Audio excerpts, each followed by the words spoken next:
Go back Modi എന്നുള്ള campaign നടക്കുന്നുണ്ട്. തമിഴ്നാട്ടിൽ സ്റ്റാലിൻ വിഴിഞ്ഞത്ത് കൊണ്ട് രാജീവ് ചന്ദ്രശേഖരൻ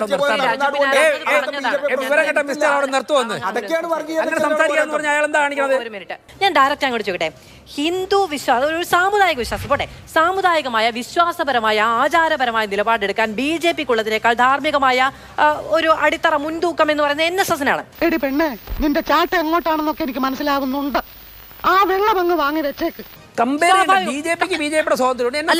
BJP എടുക്കുന്ന രാഷ്ട്രീയ നിലപാടാണ്, വിശ്വാസവുമായി ബന്ധപ്പെട്ട് ഒരു പാർട്ടി രാഷ്ട്രീയമായി എടുക്കുന്ന നിലപാടാണ്. പക്ഷേ NSS ഒരു സാമുദായിക സംഘടനയാണ്. അതിന് ആചാരപരമായ നിലപാടെടുക്കാൻ, വിശ്വാസപരമായ നിലപാടെടുക്കാൻ BJP-യേക്കാൾ സ്വാഭാവികമായും ധാർമ്മിക അടിത്തറ കൂടുതലുണ്ട്. ആ NSS പറയുന്നു ശബരിമല കാര്യത്തിൽ ഞങ്ങൾക്ക് സർക്കാരിന് വിശ്വാസമാണ്. നിങ്ങൾക്ക് വിശ്വാസമില്ല, സർക്കാരിന് എന്താ? NSS നിങ്ങളുടെ കാര്യം രാഷ്ട്രീയം കൂടി കലർന്നാണ്. നിങ്ങൾ രാഷ്ട്രീയ എതിർപ്പ് വെച്ച് പറയുന്നു, രാഷ്ട്രീയ എതിർപ്പ് വെച്ച് പറയുന്നു, സ്വാഭാവികമായി പറയില്ലേ? എന്റെ വായിക്കാത്ത കയറിയിരുന്ന് വിടുവിച്ചാലേ ശരിയാവും. സാമുദായിക വിഷയത്തിൽ ഒരു ആചാരപരമായ വിഷയത്തിൽ BJP-ക്കാണോ NSS-നാണോ അടിസ്ഥാനപരമായി നിലപാടെടുക്കാനുള്ള ഒരു ധാർമ്മിക എല്ലാ കൈയോടെ ഇപ്പൊ തന്നെ എനിക്ക് കിട്ടണം, ഇപ്പൊ തന്നെ കിട്ടണം. ഇപ്പോ ശബരിമലയെ തകർത്തുകൊണ്ട്, വിശ്വാസ പ്രമാണങ്ങൾ തകർത്തുകൊണ്ട് കേരളത്തിലുണ്ടാകുന്ന ഒരു ഹൈന്ദവ മുന്നേറ്റം തകർക്കാൻ CPM ശ്രമിച്ചിരുന്നു, പോലീസിനെ ഗവൺമെന്റ് ഉപയോഗിച്ചുകൊണ്ട്. അതിലാണല്ലോ M സ്വരാജ് കന്യയ്യപ്പന്മാർ പോകാത്തതുകൊണ്ട് മാളിയപ്പുറത്തമ്മയെ അയ്യപ്പൻ കല്യാണം കഴിച്ചു, അതുകൊണ്ട് അവിടുത്തെ അയ്യപ്പൻ ബ്രഹ്മചര്യം മാറി എന്ന് പ്രസംഗിച്ചപ്പോൾ ഒരു CPM നേതാവ് പോലും അതിനെ എതിർത്ത് പറഞ്ഞില്ലല്ലോ. CPM-ന്റെ ഒരു ഘടകവും അങ്ങനെ പറയാൻ പാടില്ലെന്ന് പറഞ്ഞില്ലല്ലോ. ആ സ്വരാജ് സ്വന്തം ബൂത്തിലും സ്വന്തം പഞ്ചായത്തിലും സ്വന്തം നിയോജക മണ്ഡലത്തിലും ഏറ്റവും പുറകിൽ പോയപ്പോഴേക്കും ഓർമ്മിപ്പിക്കല്ലേ പൊന്നെ, അതൊന്നും സാരമില്ലടാ, നീ എവിടെ പരിപാടി അവതരിപ്പിച്ചാലും ഇത് തന്നെയാണല്ലോ അതിന്റെ വിധി. CPM റിയലൈസ് ചെയ്തു ഇനി ഈ പൊളിറ്റിക്സ് നമ്മുടെ അടിത്തറ തകർക്കും. അതുകൊണ്ട്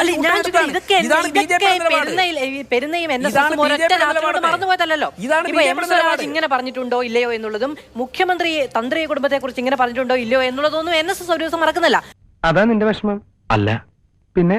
പെരുന്നയുടെ പിന്തുണ ആർക്ക് എന്നൊരു കോമ്പറ്റീഷൻ നിലവിൽ നടക്കുന്നത് CPM-നും കോൺഗ്രസിനും ഇടയിലാണ്. അല്ല, പെരുന്ന അങ്ങനെ വോട്ടാണ് ഉദ്ദേശിച്ചതെങ്കിൽ അടുത്ത വരാൻ പോകുന്ന പഞ്ചായത്ത് അസംബ്ലി തെരഞ്ഞെടുപ്പിൽ ഞങ്ങൾ വോട്ട് പോകട്ടെ, രാഷ്ട്രീയ പിന്തുണ രാഷ്ട്രീയ പിന്തുണ എല്ലാ രാഷ്ട്രീയ പാർട്ടികൾക്കും പെരുന്നയിൽ നിന്ന് കൊടുക്കുന്ന ഒരുപോലെ. അതല്ലേ എന്താ ശരിദൂരം എന്നവർ പറയുന്നത്. ശരിദൂരവും സമദൂരവും ഒക്കെ പറയുമ്പോഴേക്കും തന്നെ മനസ്സിലാവും. ശരിദൂരം സമദൂരം ഒന്നല്ലല്ലോ.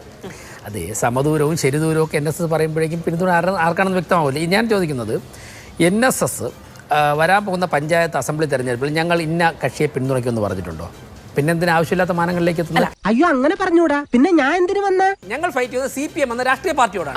CPM എന്ന രാഷ്ട്രീയ പാർട്ടി നേതൃത്വം കൊടുക്കുന്ന ഗവൺമെന്റിനോടാണ്. CPM-ന്റെ രാഷ്ട്രീയ ആശയങ്ങൾ ശബരിമല പോലുള്ള ഹൈന്ദവ മുന്നേറ്റങ്ങൾ, ഹൈന്ദവ ആരാധന നടപ്പിലാക്കുന്നതിനെതിരായിട്ടുള്ള ഞങ്ങളുടെ പരാതിയില്ല. അതൊരു സാമുദായിക സംഘടനയാണ്.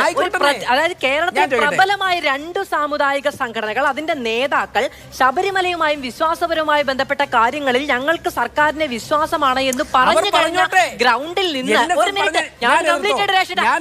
പറയട്ടെ. അപ്പോ അങ്ങനെ പറഞ്ഞു നിന്ന അതേ ഗ്രൗണ്ടിൽ വെച്ച് BJP പറയാണ് ഇവിടുത്തെ മുഴുവൻ ആചാരത്തെയും ഇല്ലാതാക്കാൻ ശ്രമിക്കുന്നു എന്ന് പറയുമ്പോൾ അത് നിങ്ങളുടെ രാഷ്ട്രീയ നിലപാടാണെന്ന് CPM പറയില്ലേ? രാഷ്ട്രീയമായി പറയുന്നതിനപ്പുറത്ത് വിശ്വാസത ആചാരപരമായ കാര്യങ്ങളിൽ അങ്ങ് പറയുന്നതാണ് എനിക്കും പറയാൻ പറ്റും. പക്ഷെ എനിക്ക് അങ്ങോട്ട് ബഹുമാനുണ്ട്, ഞാൻ പറയില്ല. ഞാൻ പറയട്ടെ. ഇപ്പോ NSS ഒരു നിലപാട് സ്വീകരിച്ചു. ആ നിലപാട് സ്വീകരിക്കരുത് ഞങ്ങൾ പറഞ്ഞില്ലല്ലോ. അത് അവരുടെ സ്വാതന്ത്ര്യം. അങ്ങ് പറഞ്ഞ കേക്കോ? ഞങ്ങൾ പറയേണ്ട ആവശ്യമില്ലല്ലോ. ഞങ്ങൾ പറയുമ്പോൾ NSS പ്രവർത്തിക്കുന്നത് അല്ല, അതുകൊണ്ട് പറയേണ്ട കാര്യമില്ല. അതുകൊണ്ട് തന്നെ BJP പ്രവർത്തിക്കുന്ന BJP-യുടെ സ്വതന്ത്ര അസ്തിത്വത്തിന്റെ അടിസ്ഥാനത്തിലാണ്. NSS പ്രവർത്തിക്കുന്ന NSS-ന്റെ സ്വതന്ത്ര അസ്തിത്വത്തിന്റെ അടിസ്ഥാനത്തിലാണ്. ആചാരപരമായ കാര്യത്തിൽ, വിശ്വാസപരമായ കാര്യത്തിൽ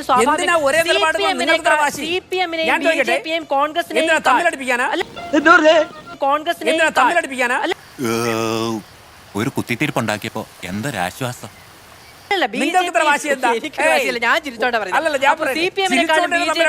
കോൺഗ്രസിനേക്കാളും കൂടുതൽ സാമുദായിക സംഘടനകൾക്ക് അഭിപ്രായം പറയാനുണ്ട്. അതിനൊന്നും ഇല്ലേ? അവർ പറയാണ് സർക്കാരിന് ഞങ്ങൾക്ക് വിശ്വാസമാണെന്ന് പറഞ്ഞാൽ മറ്റുള്ളവർ പറയുന്നത് രാഷ്ട്രീയം എന്ന നിലയ്ക്ക് അത്രേ ഞാൻ പറഞ്ഞുള്ളൂ. അല്ലല്ല, അവർക്ക് അതിന്റെ ഓതന്റിസിറ്റി ഉണ്ടെന്ന് താങ്കൾ പറഞ്ഞു കഴിഞ്ഞാൽ അവരെടുത്തോട്ടെ. ഇല്ലെങ്കിൽ വിശ്വാസപരമായ കാര്യത്തിൽ NSSന് ഓതന്റിസിറ്റി ഇല്ല, ഞങ്ങൾക്കുള്ളതെന്ന് പറ. ഞാൻ പറയട്ടെ, ഞങ്ങൾക്ക് രാഷ്ട്രീയ പാർട്ടി എന്നുള്ള നിലയ്ക്ക് ഞങ്ങളുടെ നിലപാടുകൾ സ്വീകരിച്ച് ഞങ്ങൾ മുന്നോട്ട് പോകും. NSSന്റെ നിലപാട് സ്വീകരിച്ചത്. ഇതിന്റെ പ്രശ്നം എന്താണ്? ഞാനിപ്പോ അതിനെ എതിർത്ത് പറഞ്ഞ് NSSന്റെ നിലപാടിനെ BJP തള്ളി പറഞ്ഞു എന്നുകൊണ്ട്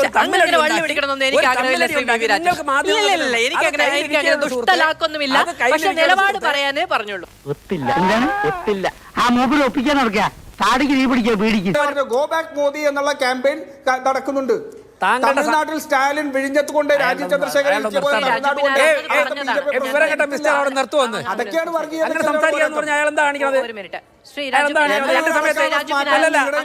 എന്റെ സമയത്ത് ഞാൻ പറയട്ടെ, ഞാൻ എന്റെ സമയത്ത് പറയട്ടെ, ഞാൻ താങ്കളുടെ പറഞ്ഞില്ലല്ലോ. എനിക്കെതിരെ വ്യക്തിപരമായിട്ട് വ്യക്തിപരമായിട്ട് പറഞ്ഞില്ല. താങ്കൾ കോൺഗ്രസിന്റെ പ്രതിനിധിയായിട്ടാണ് വന്നിരിക്കുന്നത്. താങ്കൾ കോൺഗ്രസിന്റെ പ്രതി. ഞാൻ താങ്കളോടല്ല പറയുന്നത്, കോൺഗ്രസിന്റെ നേതൃത്വത്തോടാണ്. താങ്കളോട് പറയാൻ എനിക്ക് പ്ലാനില്ല. കാരണം അത് പറഞ്ഞാൽ മനസ്സിലാക്കാനുള്ള ബോധമില്ല. കോൺഗ്രസിന്റെ നേതൃത്വം മാന്യമായിട്ട് സംസാരിക്കുന്നവരെ ചർച്ചയ്ക്ക് വിട്ടു കഴിഞ്ഞാൽ ആ അന്തരീക്ഷം മലിനപ്പെടാതെ പോകും. 100% ഞാൻ യോജിക്കുന്നു. പിന്നെ മാധു ചോദിച്ച ചോദ്യത്തിലേക്ക് ഞാൻ വരാം. മാധു, അടങ്ങിയിരിക്കണം മിസ്റ്റർ. താങ്കൾക്ക് സമയം തരുമെന്നുണ്ടെങ്കിൽ താങ്കളുടെ പാർട്ടിക്ക് ഇന്ത്യൻ രാഷ്ട്രീയത്തിലും കേരളത്തിലും വലിയ പ്രസക്തി ഒന്നുമില്ല. താങ്കൾക്ക് അതുകൊണ്ട് മൂന്നാമതും നാലാമതും തോറ്റ് തുന്നം പാടിക്കുന്ന ആർക്കും വേണ്ടാത്തൊരു പാർട്ടിയുടെ പ്രതിയാണ് താങ്കളെ.